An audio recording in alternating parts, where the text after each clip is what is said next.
Simula na po tayo sa ating gawain. Tayo po'y manalangin po muna. Let's pray. Aming dakilang Diyos, mabagay Ama, muli kami ay nagpapasalamat sa inyo sa inyong pong kabutihan sa amin at pinagkalooban nyo kami ng umaga na ito at ang araw po na aming pagsamba. Ito na ngayon yung pong ginawa. At salamat din na ligtas kami nakarating at biyayaan nyo rin po kami sa panahon ngayon sa aming pag-aaral. Po aming dalangin sa ngalan ni Jesus. Amen.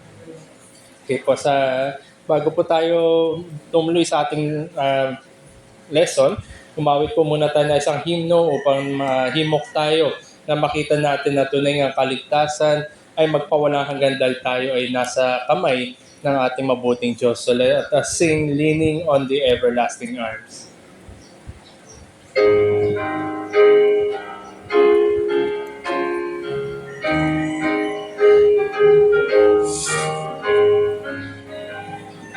What a fellowship, what a joy divine, leaning on the everlasting arms. What a blessedness, what a peace is mine, leaning on the everlasting arms. Leaning, safe and secure from all alarms. Leaning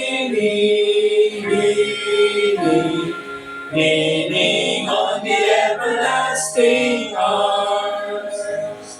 Oh, how sweet to walk in this pilgrim way, leaning on the everlasting arms. Oh, how bright the path grows from day to day, leaning on the everlasting arms.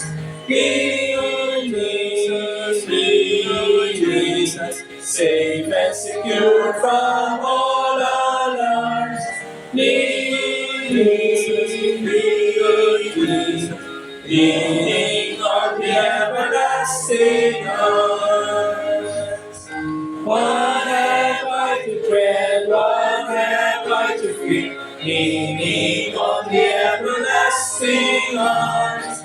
I have blessed peace with my Lord so dear, leaning on the everlasting arms. Safe and secure from all alarms. Leaning on the everlasting arms. Okay po, sa ating lesson ay pinag-aralan natin mga nagdaan, mga aspeto ng kaligtasan at ito ngayon ating magiging concluding lesson doon sa serye na yon, paano ang isang tao na namumuhay sa liwanag ng kaligtasan. So ito yung ating title, yung concluding lesson din natin, Living in Salvation, nabubuhay ayon sa kaligtasan na ginawad sa kanya sa biyaya ng Diyos. Bilang panimula, meron nga pong akong nilagay na quotation dyan na sinabi nga ni John MacArthur. Ito yung isang observation na nakikita sa Christianity ngayon. Sabi ni John MacArthur, so many people in Christianity today want the byproducts of a relationship with God without the relationship. They want forgiveness without repentance. They want salvation without submission. Sa madaling salita, ang gusto lang ng mga tao, kung lalagay natin sa lengguwahe natin, ay makapunta sa langit kahit wala doon ang Diyos. Gusto lang nila maligtas for some apparent reason. Nabanggit nga niya yung byproducts, yung mga sabi natin, yung mga benefits na lang ng kaligtasan, pero wala silang totoong relasyon sa Diyos. Ito sabi, they want forgiveness, kapatawaran, without repentance. Walang yung pagsisisi. So parang in short, mabilis, instant ang gusto ng mga tao. Meron rin binanggit si Paul Washer, hindi ko na po nilagay dito. Sabi niya, a lot of people think that Christianity is you doing all the righteous things that you hate and avoiding all the wicked things you love in order to go to heaven. Ibig sabihin yung gawin mo yung mga dating ayaw mong gawin, mga kabagay ng kabanalan. At layuan mo yung mga masasamang mga gawi. No, that's a lost man's religion. A Christian is a person whose heart has been changed and they have now new affections. Ito isang totoong mananampalataya, totoong niligtas ng Diyos, ay meron siya'y binago ng Diyos at hindi na siya gaya ng dati. So ito yung ating titingnan. Paano ba namumuhay ang isang niligtas ng Diyos kung paano nga masabi na siya ay bago at hindi na siya gaya nung dati. So ito yung tingnan natin sa mga bagay-bagay na essential sa ating kaligtasan. Sabi nga dito, yan. Ito sabi dito, no, ang utos ng Biblia, ito yung utos kung tutusin. The Bible commands believers to live worthy of their calling. Yan ngayon nabanggit sa Ephesians chapter 4 verse 1. Ang isang niligtas, siya'y mamuhay ayon doon sa pagkakatawag sa Kanya. At hindi lamang siya mamuhay ayon sa pagkakatawag sa Kanya, siya ay lumago to grow in conformity to the image of Christ and to walk in the good works that God has prepared for him. So, madaling salita, ang isang mananampalataya o nagsasabi na siya mananampalataya, siya ay dapat lumalakad na ayon sa pagkakatawag sa Kanya ng Diyos. Kung ang Diyos nga talaga tumawag sa Kanya, ay siya maglakad, mamuhay, lumago ayon sa biyaya ng Diyos.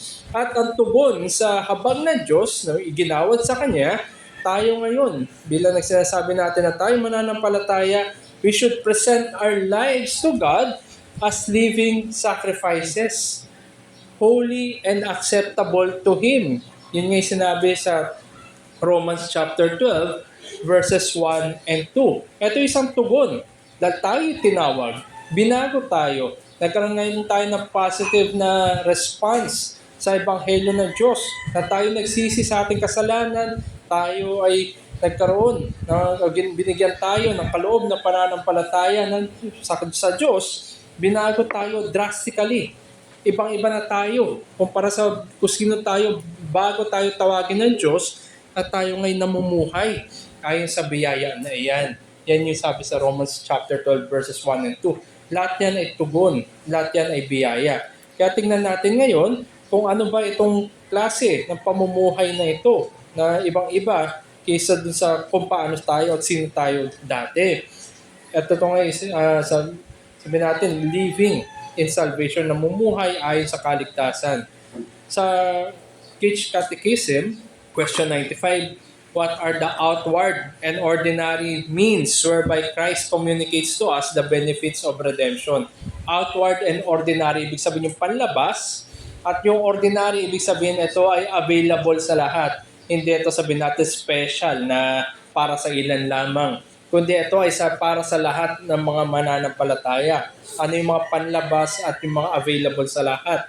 Ang sagot dito sa tanong na question 95, ang sagot dito, the outward and ordinary means whereby Christ communicates to us the benefits of redemption are His ordinances, especially the Word, sacraments, and prayer, all which are made effectual to the elect for salvation. So dito sa madaling salita sinasabi, ayan yung mga pinagkaloob ni Kristo sa mga kanyang tinawag. Na sa ganun sila ay para sila mapagtibay ang kanilang pananampalataya, sila ay lumago at maaari sila mamuhay ayon sa kaligtasan at pagkatawag sa kanila. The means of applying the benefits of redemption are said to be outward, panlabas, nakikita at ginagawa natin, and ordinary, ito ay available para sa lahat. Outward means not within the person's own subjective frame. Hindi yung halimbawa na meron tayong naririnig ng mga boses sa loob natin, o di kaya yung mga nangungusap sa atin ng mga boses, o di kaya mga palatandaan, hindi ganon, kundi ito ay nasa labas natin. Ordinary, hindi lamang ito ay available sa lahat, but also hindi ito miraculous or extraordinary. Ito ay ordinary. Everyone may have access to them without miracles. Ito yung available sa lahat. So in the application of salvation blessings, kung maalala natin, yung mga biyaya, yung mga pagkakaloob, yung mga pagpapala ng kaligtasan, nandiyan yung justification, sanctification, adoption, reconciliation, at marami pang iba. Yung application yan, there are means, may mga kasangkapan na ginagamit ang banal na spirito na sa ganon na isang makasalanan na niligtas ng Diyos ay maaaring lumago at maging kagamit-gamit para sa kaharian ng Diyos. So ito yung titingnan natin. Ang sagot dito sa pamumuhay ng kaligtasan, muli, the outward and ordinary means, yung mga kasangkapan ng biyaya ng Diyos. Sabi niya doon, the word, sacraments, and prayer. Ngunit marami pa ito, ilan lamang titingnan natin, the word, sacraments, and prayer. So tingnan muna natin yung word, studying the Bible. I hope, no, na ang feeding natin sa ating kaluluwa ay hindi lamang tuwing linggo, kundi ito'y pang-araw-araw. Yung tipong hindi tayo, sapat na makapakinig ang pangangaral, pagtuturo tuwing linggo. Kundi sa totoong mananampalataya ay nag-aaral siya, nagbabasa siya, at nagbubulay-bulay siya ng kanyang Biblia araw-araw. So first, studying the Bible. We must grow in our knowledge of God. Wala pong isang mananampalataya na sabihin natin mananatili siya dun kung paano siya tinawag lamang. Kundi sa totoong mananampalataya, siya ay lumalago. Nadadagdagan yung kanyang kaalaman sa Diyos dahil sa kanyang pagbabasa, sa kanyang pag-aaral, sa kanyang pakikinig na salita ng Diyos. Lumalago siya. Wala pong naiiwan sa infant stage. Halimbawa tayo, no, hindi naman tayo nanatiling baby. Kung sa natural course, lumalaki tayo, nagiging tayong into, sabihin natin, nagiging bata, tapos nagiging pinata, dalaga, at magiging young adult na rin at adult. Ganito rin na sa mananampalataya. Hindi siya naiiwan sa pagiging baby sa pananampalataya. Nandun yung kanyang pag-aaral na salita ng Diyos araw-araw. Our knowledge of all that He has done for us in Christ and our knowledge of His will for our lives. Tandaan natin, malalaman natin ang kalooban ng Diyos para sa atin sa ating pag-aaral na salita ng Diyos. Unti-unti, lalawak yung ating kaalaman. Unti-unti, mas maunawaan natin. At lalo na unti-unti ay magiging mas malinaw ang kalooban ng Diyos para sa atin. So this can be accomplished only through reading, studying, memorizing, and obeying the Bible.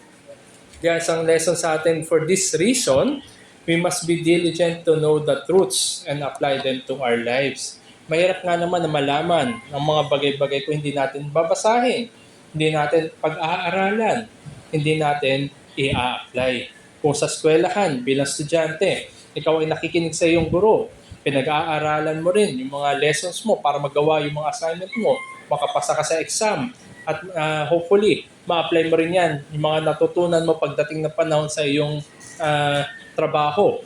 Ganun din ang isang mananampalataya. Sa kanyang kagustuhan, dahil nga siya binago na ng Diyos, meron siyang angking kagustuhan, nakikita niya na maganda ang salita ng Diyos, na ito'y kapaki-pakinabang para sa kanyang buhay.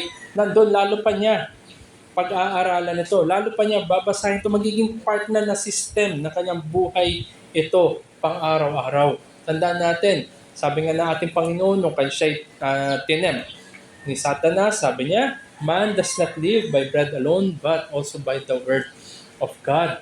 Hindi lamang tayo, tandaan natin mga kapatid, mga kaibigan, hindi lamang tayo katawan, meron rin tayong hindi material na component sa ating pagiging tao. Meron tayong kaluluwa na ito'y dapat pinapalago natin, nag-feed. Maaaring lumalago tayo physically, pero sana yung kaluluwa rin natin sumasabay sa paglago na yun. At yun ay ilalago sa pag-aaral ng salita ng Diyos. So ikalawa, una, di ba, studying the Word, yung Bible. Ikalawa, sinabi niya doon, sa panalangin, devotion to prayer. Unahin natin itong devotion to prayer. Ayan. God speaks to us through the Bible. Sa ating pagbabasa, in a way, nagsasalita ang Diyos para sa atin, sa ating pagbabasa ng kanyang kasulatan.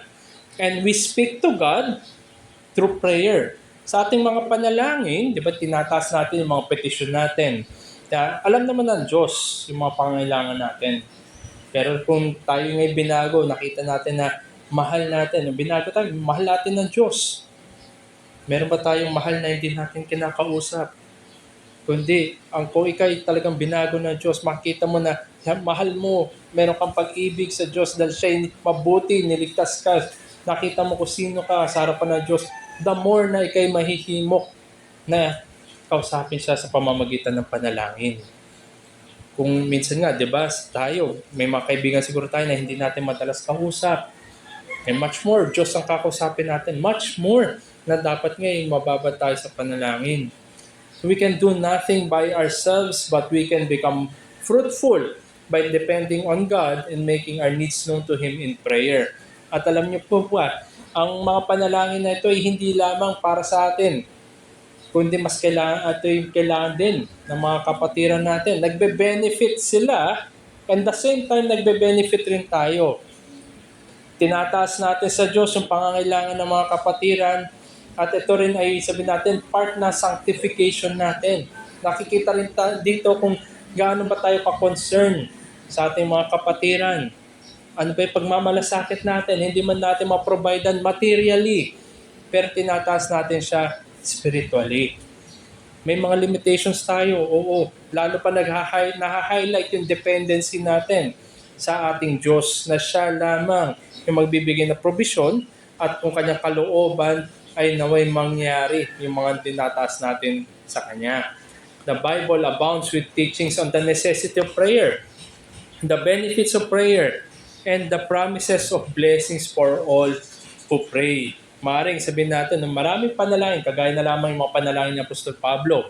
Diba? Yung, lalo na yung thorn in the flesh. Ilang beses niya pinanalangin sa Diyos na tanggalin sa kanya yung thorn na yon. Maaaring siguro, hindi natin alam kung yung thorn na yon.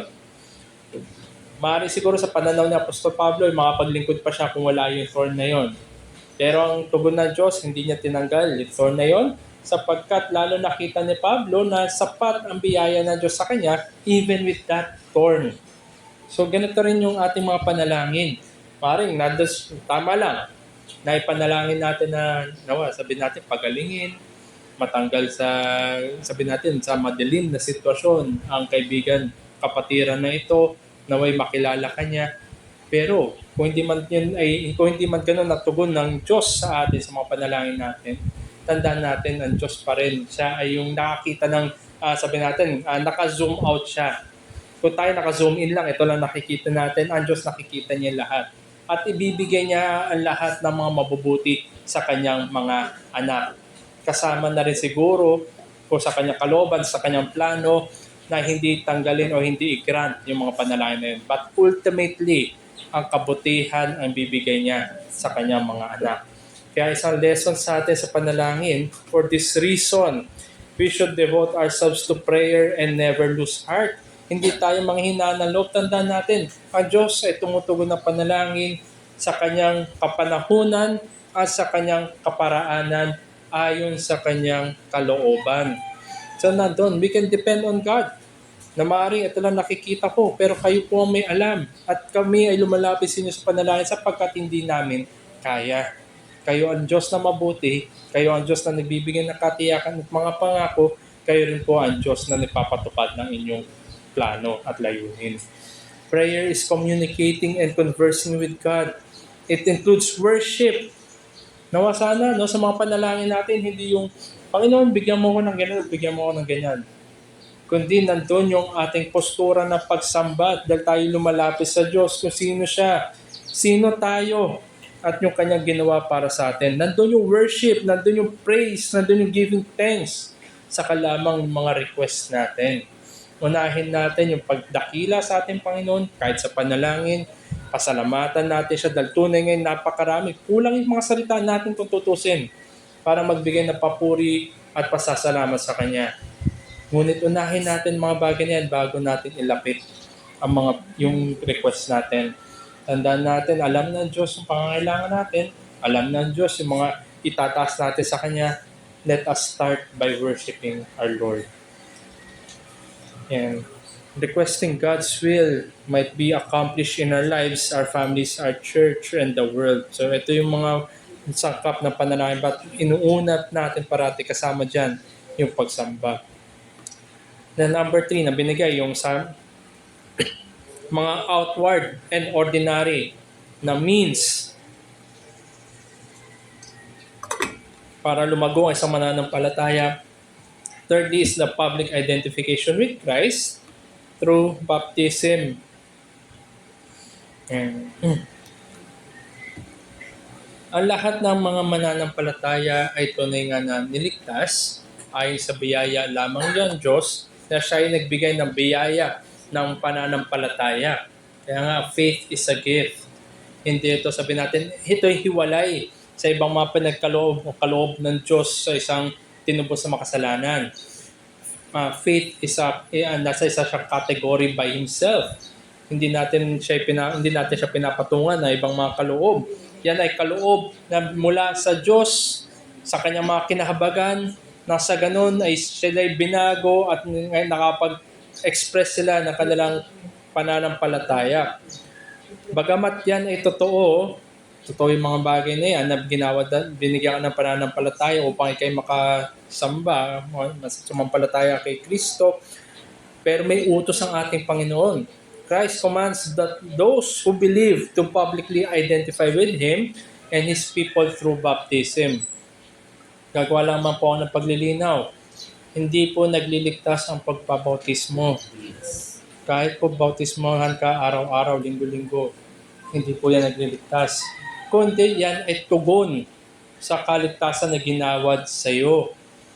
Ito nga rin ay sinabi ng ating Panginoon na lahat ng mga mananampalataya, bautismohan ninyo para at turuan. So ito ay public pag-identify na kaisa ka kay Kristo, kaisa ka sa mga mananampalataya na ikay binago nga ng ating Diyos sa kanyang biyaya lamang. At sino man na niligtas ng Diyos ay maghahanap upang siya ay mabautismohan at ma-identify siya sa mga tao ng Diyos. So, walang walang inherent value yung bautismo. Ito ay, pagpapakita lang na ikaw ay kasama o ikaw ay mananampalataya na. Kaya publicly rin yung ginagawa para makita, may mga witness na sa ganun sila ay magsasabi na binautismohan siya ito, na sinasabi niya na siya ay niligtas na ng Diyos. Yun ang significance ng baptism. Ikaw ay identified as a Christian. Ikaw ay identified na nandun sa isang lokal na iglesia at kasama din doon na tinatanaw ka ng mga kapatiran bilang kasama ng katawan ni Kristo. Ang nagliligtas lamang ay biyaya ng Diyos, hindi po yung mga gawa natin gaya ng bautismo. Fourth, ikaapat na outward and ordinary means para sa atin ay ang fellowship with a biblically organized church. Nandun yung fellowship natin. Ang ginamit ko nga po na teksto ay isang warning text, babala, na matatagpuan dito sa Hebrews chapter 10. Ito po yung ikaapat na warning passage dito sa aklat ng mga taga-Hebreyo. Hebrews chapter 10, verses 23 to 25. Basahin ko lamang po yung Hebrews chapter 10. Basahin ko sa Tagalog. Ito yung sa English yung do not forsake the assembly. Sa Tagalog po, verses 23 to 25, panghawakan natin matatag ang pagpapahayag ng ating pag-asa na walang pag-aalinlangan sapagkat siya na nangako ay tapat. At ating isaalang-alang kung paano gisingin ang isa't isa sa pag-ibig at sa mabubuting gawa, na huwag natin pabayaan ang ating pagtitipon gaya ng ugali ng iba, kundi palakasin ang loob ng isa't isa, lalong-lalo na kapag inyong nakikita na napapalapit na ang araw. Ang araw na tinutukoy dito ay hindi yung araw ng panambahan. Kung nakakabukas po yung mga Bible nyo, lalo na yung mga Tagalog Bibles, capital po yung A sa araw na yon. Yung pinatutungkulan nun ay yung pagbabalik muli ng ating Panginoon. Isipin natin, no? Kunwari lang, sabihin natin mag-simulate tayo. Bumalik ang ating Panginoon. Dumating yung araw na kanyang pagbabalik. At sabihin natin, kunwari tumapat ito na linggo. At makikita niya na wala tayo sa kulungan ng mga tinipon ng Diyos. So parang Akala ko ba ikaw ay nagsasabi na ikay niligtas na, ngunit bakit ganun na lamang kadali ang iyong hindi pag-attend sa kapulungan? So ito yung nandoon, yung paghihimok sa atin, kaya nga ina-exhort tayo dito na may akda ng Hebreyo na ating isaalang-alang kung papaano gisingin. Sa English, to stir up one another to love and good works. Upang tayo mag-ibigan, gawin natin mga bagay na mabubuti para sa kapatiran. Tandaan natin, ang konteksto na sinasabi dito ay yung pagtitipon. So kung napakahalaga ang pagtitipon dahil sa liwanag ng pagbabalik muli ni Hesus Kristo, therefore nandoon din yung pagpapala na merong blessing sa ating fellowship pag magkakasama sa isang biblically organized church. Pag sabihin natin na ang mga kapatiran na nandun natin na exercise yung ating mga one anothering, yung pagpapalakasan natin sa panalangin, yung pakikinig ng salita ng Diyos and everything, lahat ng ginagawa sa isang pagtitipon, yan ay may kabutihan sa atin.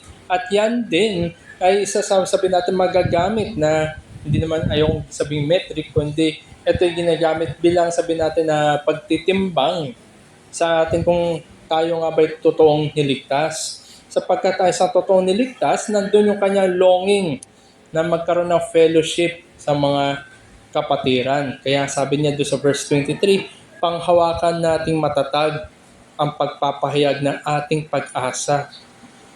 Pagpapatibay ng pag-asa din ang isang fellowship sa isang lokal na biblically organized church. It is God's will that all believers unite themselves with a community of like-minded believers. Wala pong nagsasabi na siya mananampalataya pero nandun na siya sa bahay. Gusto niya, meron siya longing na makasama yung mga kapwa niya tinubos. At dahil mahalaga sa kanya, nakikita niya yung ito'y ordinary means of grace na binigay sa kanya, ginawad sa kanya na hindi lamang siya niligtas mag-isa, kundi meron siyang mga kapatid na kapwa niligtas din sa kanilang mga kasalanan. Nandun yung kanya longing, therefore, meron rin siya longing na makasama sila, lalong-lalo na sa araw ng panambahan. Dahil din, tandaan natin, sinasabi natin ang panambahan, di ba? Ito'y patikim ng kalangitan. Kung dito pa lamang, parang tatamad-tamad na tayo, hindi natin pwedeng i-expect na madadala rin natin yung ganitong klaseng sabi natin mga gawi o pananaw sa panambahan ay hindi pwedeng at hindi maaaring madala sa magpawalang hanggan. So ito yung ordinary means of grace na ang lahat ng kanya tinubos ay nandun yung longing na makasama, mabautismuhan, makasama ang mga kapatiran sa isang lokal na iglesia. Then panglima, na outward and ordinary means na ginagamit ng Espiritu para sa atin na paglago ay yung growth in sanctification, yung paglago natin sa pagpapabanal. Siya nga po maganda dito, yung kunin natin Hebrews chapter 12, verse 14. Holiness without which no one will see the Lord. Kung wala tayong kabanalan, ay hindi natin makikita ang Panginoon. Pero tanungin natin, sino ba yung banal sa atin? In ourselves, wala. Pero tayo ay nakikitang banal ayon lamang din sa nakikita na binayaran na ating Panginoon sa Kristo. Kung babalikan natin yung pag-aaral natin ng atonement, ito yung pantakip. Diba, yung pag masyado makapal yung takip, hindi makikita yung nasa ilalim. Tayo yung nasa ilalim, tayo yung mga makasalanan. Ngunit meron nag-atone sa atin ng ating Panginoon sa Kristo na nasi-shield tayo. Ng oras na tinignan tayo ng Ama, ang nakikita yung katwiran at kabanalan ng ating Panginoon. Hindi yung kung ano meron tayo, kundi sa pananampalataya ang nakikita ay ang ginawa ng ating Panginoon sa Kristo. So nandoon, dahil ang isang mananampalataya ay tinubos sa kanyang mga kasalanan, ang bawat isang mananampalataya ay ibinilang kay Kristo ang lahat ng ginawa ni Kristo para sa kanyang mga tao ay totoo sa bawat mananampalataya. At kasama dyan, yung katwiran at kabanalan ng ating Panginoon. Hindi ito binibigay sa atin, kundi nandun pa rin na ito yung sa pananampalataya natin sa ating Panginoon. Kaya nakikita ngayon ng Ama na tayo ngay totoong pwede na aangkop sa magpawalang hanggan sapagkat nakikita niya ang kanyang anak. The Bible teaches us that sanctification, yung ating individual to, bawat isang mananampalataya, personal ang ating pagpapabanal. Personal growth in holiness is the will of God for us. Ito nga yung sabi natin, explicit, yung nakahayag na kalooban ng Diyos. Nabanggit nga sa isang mga talata, this is the will of God, your sanctification, ang ating paglago sa kabanalan. Ayan ang explicit na kalooban ng Diyos sa atin. Ibig sabihin lamang ang bawat isang nagsasabi na siya niligtas ng Diyos ay naroon yung kanyang hakbangin at yung kanyang paglalakad sa landas ng kabanalan. So for this to become a reality in our lives, we must pursue God sa paanong paraan sa mga ordinary and outward means na ito. Tandaan natin, ang mga ordinary and outward means na ito ay tulong.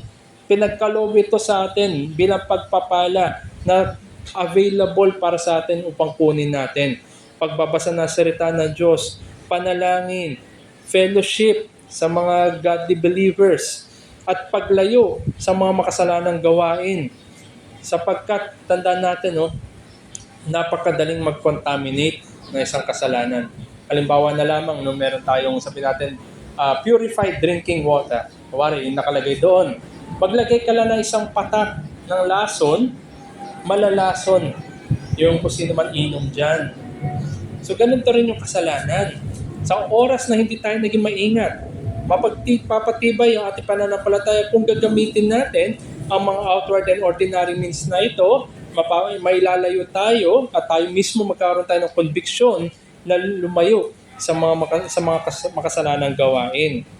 Kaya napakahalaga yung paglalakad natin sa pagpapabanal, sa kabanalan, yung ating growth in sanctification. Wala po isang nagsasabi na siya mananampalataya na titigil. Okay na ako, pinatawad na ako sa aking makasalanan. Papunta na ako sa langit. Pwede ko nang gawin kung ano yung gusto kong gawin. Wala pong ganon na nagsasabi siya ay niligtas ng Diyos. Tas ang ika-6 ay ito po yung paglilingkod. Service in the local church.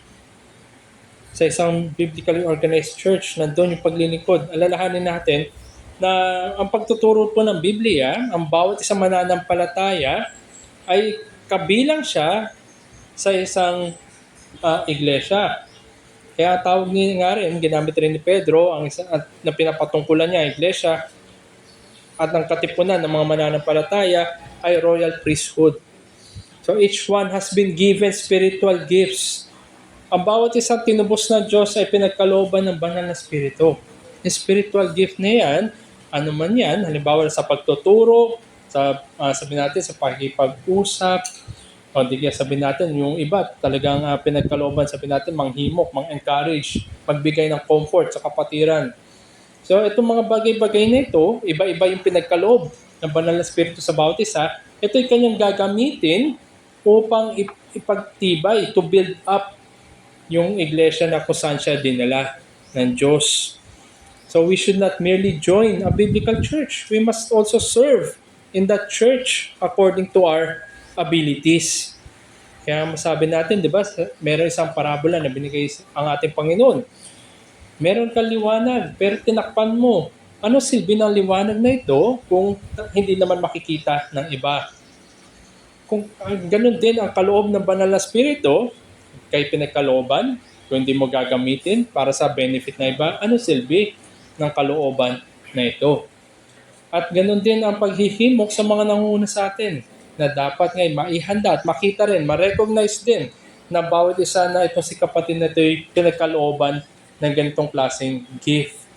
I-recognize natin at upang siya magamit para lalo pa na tumibay. Hindi po ba napakaganda na iba-iba yung kaloob sa atin?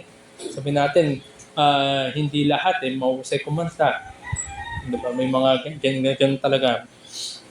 Hindi naman lahat, sabi natin, nagtuturo lahat. Wala na makikinig. Kundi, iba-iba yung mga kaloob na yan, pinagsama-sama, na sa ganun parang mas magandang melody. yung lumabas. Ayan. Parang halimbawa na lamang, no, basketball. Hindi naman pwede lahat, sabihin natin, sentro. Diba? Hindi naman pwede lahat coach. Diba? Meron talagang may tamang mix. Ganun din, lalo na sa isang biblically organized church. At ang ikapito, ito po yung huling bullet ko for the slide. Ito ay paglilingkod pa rin. Nalalabas na sa isang lokal na iglesia. Nandun yung paglilingkod in evangelism and missions. Tandaan natin, lahat ito ay kaloob. Meron po akong kilala na talagang sabi natin, pinagkalooban siya ng Diyos sa pagpapahayag ng ebanghelyo. At nandun din na pinagkalooban siya sa kanyang puso, na nandun yung kanyang concern talaga for the missions. So, ito yung niligay ng Diyos sa kanyang puso, and that is well and good. Tandaan natin, ang lahat ng mananampalataya ay produkto lamang rin ng isang misyon o ng evangelism. Tandaan natin, nasaan ba tayo dati? Siguro yung iba, naabutan ng trucks. Yung nag-abot ng trucks na yun, binagkalooban siya ng Diyos na biyaya para na may prayerfully na gawin yung kahit pag-abot ng trucks na yan. With hope na may maliligtas dyan. At ilan din sa kasaysayan yung nag-mission. Lalo na sabi natin, no, yung panahon dati na galing sa ibang bansa, sa Inglaterra halimbawa, na siya magmi-mission, bababa ng India, o di kaya bababa ng China, bababa ng iba't ibang lugar ng Africa, para maihatid, maipangaral, at maipahayag ang ebanghelyo. Na sa ganon, sa kalooban ng Diyos ay may maligtas sa lugar na yon. At ito rin ay utos sa atin sa Great Commission ng ating Panginoon. It is the will of God that the gospel of Jesus Christ be preached to all nations and to every person under heaven. Each Christian is to be committed to this task according to his or her gifts. Nandun yung commitment natin na ang kapahayagan ng ebanghelyo through words and through our lives.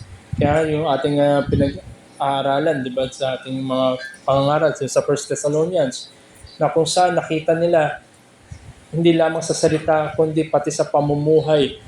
Nag-mission doon sa Thessalonica, sila Paul, sila Timothy, na totoong nakita nila na buhay ang ebanghelyo sa mga taong ginamit ng Diyos, na sa ganun ay nakapagligtas sila. Nandun yung power ng missions. And this also includes caring for Christians who are, sabi natin, persecuted for the faith, helping those who suffer in need, and doing the works of charity for those who do not believe. Pagkat tanda natin, expect natin, sino nga naman ang makikinig o sasampalataya sa unang dinig na ebanghelyo. Sabi nga ni Apostol Pablo, yan ay folly, kamangmangan para sa mundo, sapagkat ang mundo ay sila namamangha sa either sa mga miraculous o di kaya nakikinig sila sa mga matatalino. Pero ginamit ng Diyos ang ebanghelyo para sa mga nililigtas. Kahit sabihin natin may mga hindi mananampalataya o iba nga siguro ay against, hostile sa mga evangelists, sa mga missionaries, nandun pa rin yung pagpapakita ng mabuting gawa sa kanila. Ano man yung pwedeng ibato sa kanila, ano man yung pwedeng ikapahamak nila, tandaan natin, alam ng Diyos kung paano alagaan ang kanyang mga tao. So, ito yung mga outward and ordinary means upang ang isang mananampalataya ay hindi lamang lumago, kundi maging kagamit-gamit sa kaharian. Nakita na natin, nadaanan na natin sa mga previous lesson natin, ang kaligtasan ng ebanghelyo, kung sino ang Diyos, sino tayo, ang kasalanan natin, ang kahatulan ng Diyos, at sa oras na iniligtas sa kapahayagan ng ebanghelyo ordinarily, at ginagawa yung mga pagpapala ng kaligtasan, at siya ngayon ay pinuspusan ng blessings na salvation na ito. Nandun yung kapatawaran sa kasalanan, nandun yung pagkakasundo sa banal ng Diyos, nandun yung adoption sa family, at nandun din yung mga napakadami pang ibang means, sanctification, glorification, and everything. Ngayon, nandito pinag-aralan natin kung paano namumuhay ang isang taong niligtas na mula sa kanyang mga kasalanan. So tayo, mamuhay tayo consistently, studying the Bible, devotion to prayer, yung ating bautismo, yung fellowship natin, yung ating growth sa sanctification, maging gagamit-gamit kung saan ka man nilagay ng Diyos, lalo na kung ikaw ay miyembro ng isang lokal na iglesia, at magkaroon tayo ng paglilingkod sa kapahayagan ng salita ng Diyos in evangelism and missions. Parang ano yan, sabihin natin, endless cycle yan. Hanggang sa huling tupa ng Diyos ay malagay sa kanyang kawan sa kababalik ng ating Panginoon. Sabi nga ng ating Panginoon, di ba, hindi niya tayo iiwan hanggang sa dulo ng panahon. So naway, mahimok tayo. Tandaan natin parati, balikan natin parati kung paano tayo na-convert. Sino yung nag-labor, sino yung nanalangin para sa atin. At makita natin yung kamay ng Diyos na kumilos doon sa mga means na yun upang mahatid sa atin ang Ebanghelyo. At kung ikaw ay niligtas, it is now your turn to do your task. So any questions po sa ating naging concluding lesson sa ating series sa Ebanghelyo? Nasa drive naman yun. In slides. Slide. Available po yan sa drive. Mabigat na tungkulin itong lalo na yung evangelism and missions. Ako, for one, sabi natin, hindi ako sabi natin yung malakas sa loob, kumbaga. Sabi natin, random people na magpabahagi. Time to time. Pero sabi natin, may mga iba talagang mga kapatiran na pinagkalooban ng ganun. I-recognize natin. Kapatid, mabuti. Panalangin natin yung mga kapatid na ganun. At tayo rin, mahamon din tayo na na humanap rin tayo ng mga parang opening kung paano natin mabahagi yung ating pananampalataya. At sabihin, yung iba ang tingin is very, sabi natin, very futile. Parang for failure yung gospel missions. Pero siguro gamitin ko na lang rin kung ihalin tulad natin sa mga pelikula na may mga madidilim na bahagi, pero tandaan natin dahil may katiyakan ang salita ng Diyos, may katiyakan ang Ebanghelyo at may pangako ang Ebanghelyo, nandun darating din ang liwanag ng umaga.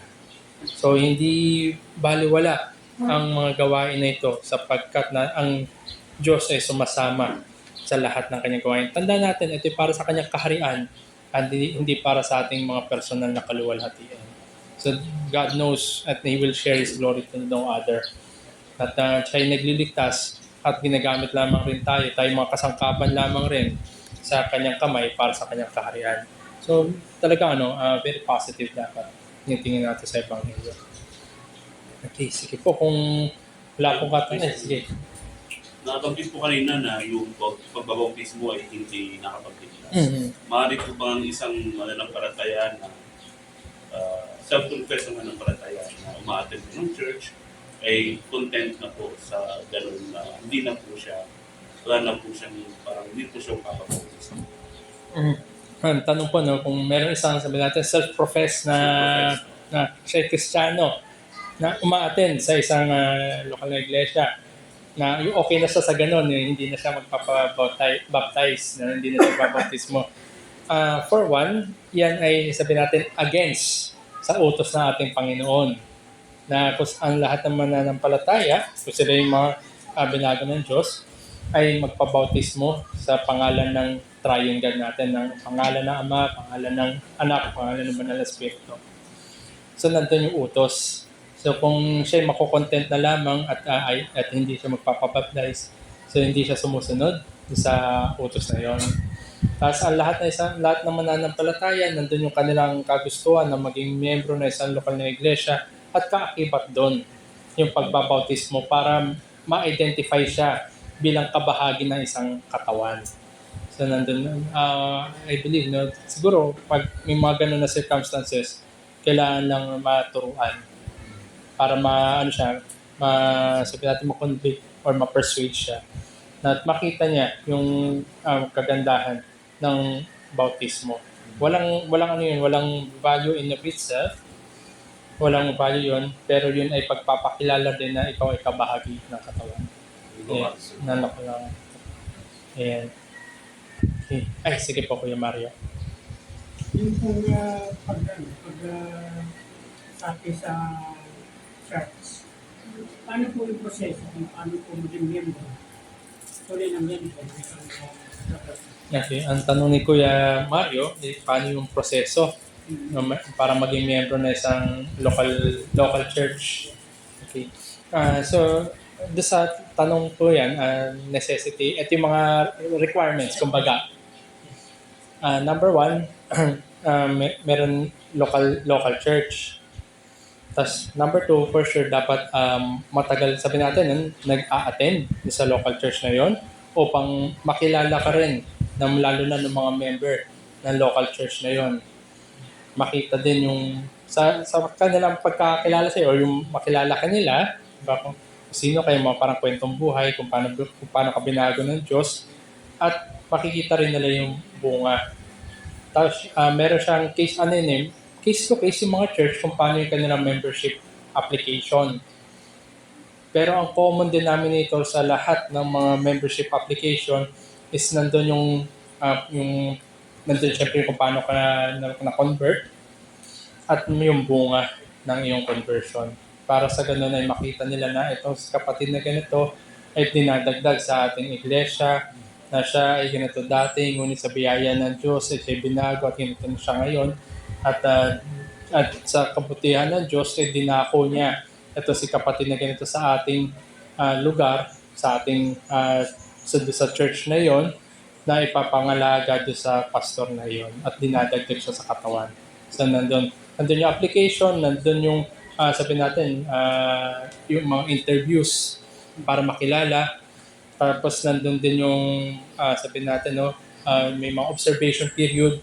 Tapos nandun din magde-decide din yung church. Ayon sa sabi natin, may mga time na binibigay para kilalanin kanila. Tapos at the end of it, magde-decide ng church kung sino sa inyo ang sumasang-ayon na dinadagdag sa ating kapulungan si ganito. Then after na madagdag, babautismohan yung miyembro. Yung bagong miyembro na yun. Yun yung common denominator. Pero iba po yung mga proseso, gaano katagal, yung application form, for sure, iba-iba rin. Pero ganun po yung common denominator.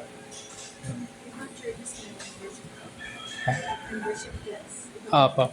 Ayan, tama rin. Yung ibang mga churches, meron silang sabi natin may nag-signify na gusto magpa-membro. Mag-undergo siya ng mga membership class.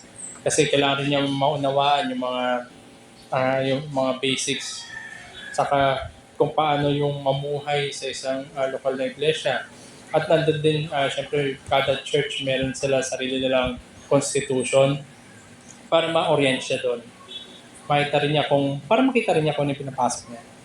Ayan. Tinatanong ko ito. Paano maging member ng mission na maging member ng outreach ito? Kung paano maging ito outreach to, hindi to local church. So, biblically, sa isang biblically organized local church, meron po sa ating kalagitnaan na ang membership ay nasa Morong. So, doon, pwedeng magpa-membro doon. Kasi ito yung outreach pa lamang. Wala pong membership sa isang outreach. Dahil hindi siya constituted as a church. Ayan. May ano pa ba? Yung sa Morong, hindi ko alam yung proseso nila, pero definitely meron. Ayan. Okay. Sige, ano pa po? May mga question pa po ba? Yung iba rin, tinitingnan kung kailan magiging pwede magpamember. Sa Morong? Kasi malayo nga yung Morong. Kung Okay na ba yung waiting sila? kung halimbawa na may mga gusto magpa-member, I would suggest na wag i-delay. Magpa-member dito sa Morong. Wag ma-delay kasi tanda natin yung Yunoko, di ba, naliwanagan siya. Tapos ang sabi niya, di ba, what keeps me from being baptized? In short, parang siya yung niligtas. Ano yung humaharang para tanawin siya bilang miyembro ng isang katawan. So nandun yung kanyang desire at hindi siya nagpatumpik-tumpik. Walang waiting time. Ang isang mananampalataya na totoo nga sinabi niya siya ay niligtas, na siya ay dinala upang maging bahagi ng isang lokal na iglesia. Nandun yung kanyang desire dapat na maging member ng isang local church. Ito. So, wag natin ipag-delay. Sige pa. Kuya Mario. We have known that this is an outreach. Hmm. Paano po kayo tumagpapabili? Being local Yung isang outreach paano makokovenan para mag-isang lokal na iglesia. Ano po, mahabang proseso yon. Tapos, unang-una sa lahat ay tignan natin yung kalooban ng Diyos. So, nandun yung observational period, di ba? Tapos, marami pong factors. Ayan. Case-to-case din. Iba-iba. Maraming sabi natin na may mga gawain sabi natin sa ibang lugar na ino-oversight ng isang biblically organized church. Tapos tinitingnan nila yung periodically. Iba-iba. Walang one size fits all. Walang general rule o paano. Pero ang basic principle lang is tinitingnan kung una-una is kahandaan. Nandun yung commitment. Saka nandun din yung kung yung mga nandun na sabi natin regenerate, mga mananampalataya. So those are some factors lang. Pero hindi lang yun yung factor. And, walang one size fits all. Hindi iba din sila kung makakovenant mo ng pastor o posible. Okay. Ang katanungan naman kung maaaring makovenan kahit walang pastor. May mga nangyayaring ganun, pero sana very short period lang yung walang pastor. Tandaan natin, mahirap pag walang mga ngalaga sa isang kawan. Kailangan, pwede siya na makovenant, pero sana hindi matagal magkaroon ng kagad ng pastor doon. Kasi sabi nga, di ba, pag you strike the shepherd, nag-scatter his sheep. So maganda dapat at mahalaga na merong shepherd doon para rin sa kabutihan ng kaluluwa ng nando sa kawan. Pwede naman makovenant, pero sana hindi matagal bago magkaroon ng pastor doon sa isang kinovenant na lugar, sa isang outreach na yun. May katanungan po. Ay, sige. Ano po pwede? Kasi marami naghihintay na makabilat po po para dito mag-deliver. Kasi malayo po yung sa mga. So, ibig sabihin, kayo po yung nag-deliver na ayaw namin magpa-member kasi layo po kasi. Teka lang, tingnan ko gaano ba kalayo ang Morong. So, asawa pa po namin mga senior. So, ulan din po sa sasakyan. Kaya nahihirapan pa yun sa amin. Teka lang. Ano pangalan mo? Ano yung Tomas Claudio, no? Opo. Tomas Claudio. Isang oras. 20 years. Sa akit ng mga 25 kilometers. Hindi mas matagal. So, dahil nila. Galing mo. So 15 kilometers. 15 km. And, sige, kung ang sabi natin, pinaka-factor ba yung layo? Tandaan natin, nung panahon dati, mas malala. Diba? So, sila hindi na hihinder ng mga factors, mga limitation kung anong meron sila nung panahon na yun. Iba nga, siguro wala pang daan. Compared natin siguro sa panahon natin ngayon, in a way, nandun yung infirmities natin, physical infirmities, mga matatanda, masasakit yung tuhod, mga ganun. Pero hindi dapat yun ang nagiging, sabi natin, paghadlang sa kagustuhan na maging miyembro ng isang lokal na iglesia. Kasi tandaan natin, napakahalaga na ma-immerse tayo sa isang buhay iglesia. Kung ano yung value ng isang pagiging member sa church. Kung paano tayo, sabi natin, yung church life natin, paano lumalago. Kasi means of sanctification sa atin yan. Pakikisalamuha sabi natin, sa mga kapatiran.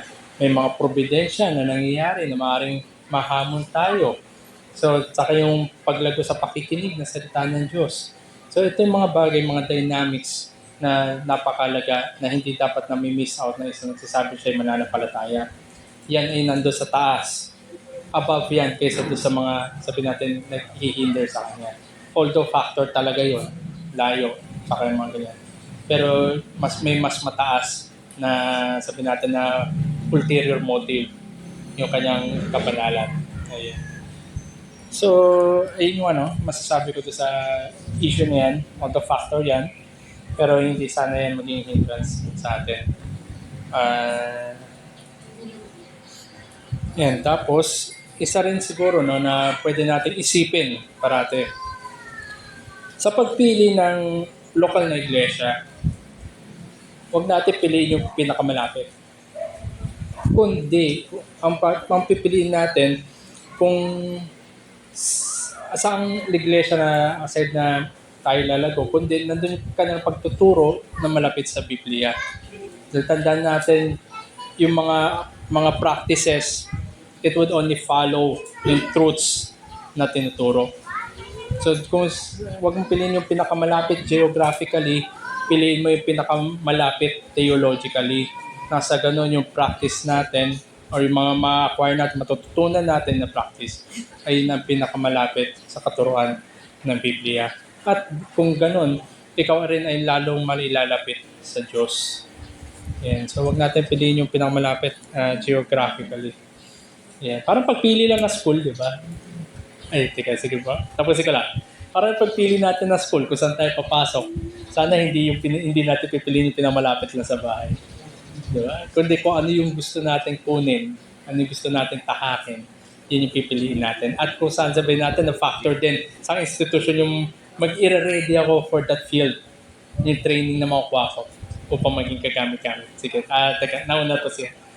Pagka hindi ka po ba member ng church, hindi ka ba safe? Kapag hindi po member ng church ay hindi safe. Hindi naman sa ganun. I mean, kung walang value na spiritually, no, yung baptism, ganun din naman yung membership na local church. Wala po naliligtas via membership na local church. Yun po yung pinagkaiba sa ibang systems of belief. Dahil ang kaligtasan individually ayon sa biyaya ng Diyos. Ngunit ay sa niligtas ay mag-aasam siya na maging miyembro na isang local church. Okay. Apa? Hindi sa layo. Hindi naman sa layo. At meron din naman dito na malapit ang aral, ang tulong, parehas din.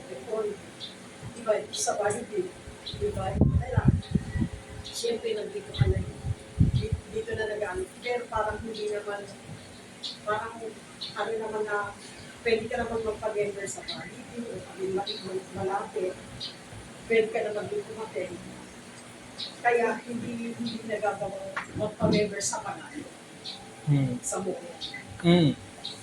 Nandito ka lang, dito ka lang okay lang ba na hindi tayo mag-member? Kung hindi naman pwede din umatin ka sa iba. Opo, yung tanong po, no, ano ulit? Kasi, pag sakaling hindi... Kailangan magpa-member ka sa burong. Para magiging para man yun na meron namang malapit naman na parehas ginagawa. Opo. Sige pa. Ito po kasi yung outreach na to under the oversight ng SDC sa kanang Morong. So, kung lulobin, sabi natin na lulobin, maganda ang membership dapat ay mangyari dun sa overseeing church. Pero at the event, sabi natin at the event, na sabi natin yung outreach ay sabi natin hindi natuloy. At the event, may mga ganun nangyayari historically. Hindi naman lahat ng outreach ay napupunta sa isang local church. Yan. Sabi natin na hindi natin pipiliin, di ba? Halimbawa yung dahil sa distance. At tama rin na may mga mas malapit. Nandiyan yung Valley View, gaya ng banggit. Nandiyan din yung Karangalan, GCC. Nandiyan din yung Antipolo. Yan. So doon, as long as biblically organized local church, kung saan mas malapit yung turo at na yung practice niya ay ganun din, susunod lamang rin yun. At makita natin yung kahalagahan ng buhay mananampalataya sa loob ng isang local iglesia. Not necessarily na parang nakapeg tayo sa isang church lang. Yeah. At the event, Yan po. Okay. Hindi naman tayo sabihin natin exclusive sa ano, habang outreach. Ay, sige pa. Gano'n mo ba ka-technical na yung pag-attend constant or continuously? Kasi po syempre, diba, attend sila ng forum. So, balik hindi sila attend po dito. Or counted po yung times na uma-attend sila dito. For example, for so many years na 2 years, gano'n. Counted po ba yun for example, for membership yung sa criteria? Consistency. Medyo komplikado, no? Pero hindi siya in terms of hindi siya in terms of attendance kung saan nandun yung may factor yung halimbawa 2 years na nag-attend.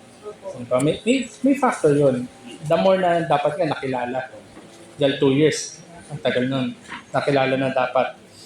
Pero ano dito yung tanong isa kung Technicality po kasi parang they need to go there to go. Parang hindi counted yun dun sa sistema nila consistently naman. ayun, ang sabihin natin na off the record. Dahil